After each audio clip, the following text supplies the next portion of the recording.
Samsung's Galaxy S26 Ultra is bringing 7 major updates, some impressive, others frustrating.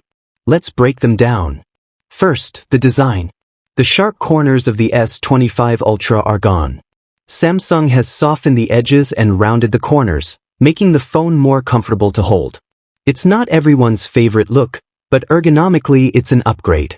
Under the hood, the chip won't be called Snapdragon 8 Elite 2. Instead, Qualcomm is rebranding it as the Snapdragon 8 Elite Gen 5, with Samsung using a custom, for Galaxy, version. Naming aside, expect top-tier performance. The display may hold surprises.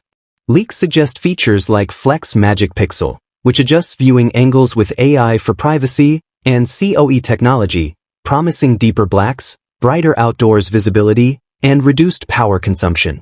Another confirmed change, G2 support across the lineup. Magnets are now built directly into the phone, eliminating the need for special cases. Despite this, the S26 Ultra is actually lighter by a gram compared to last year and just 7.9 mm thick, slimmer than the iPhone 17 Pro Max. However, the camera bump nearly doubles in thickness. To offset this, Samsung is adopting a camera island design.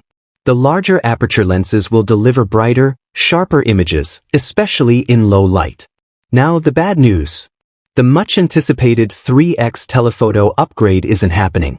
Instead of moving to a larger sensor, Samsung is oddly using a 12MP sensor but limiting it to 10MP, effectively smaller than before. That's a real downgrade, and with mass production underway, it's locked in. Charging speeds are also underwhelming. While rumors pointed to 60W, certifications still list 45W.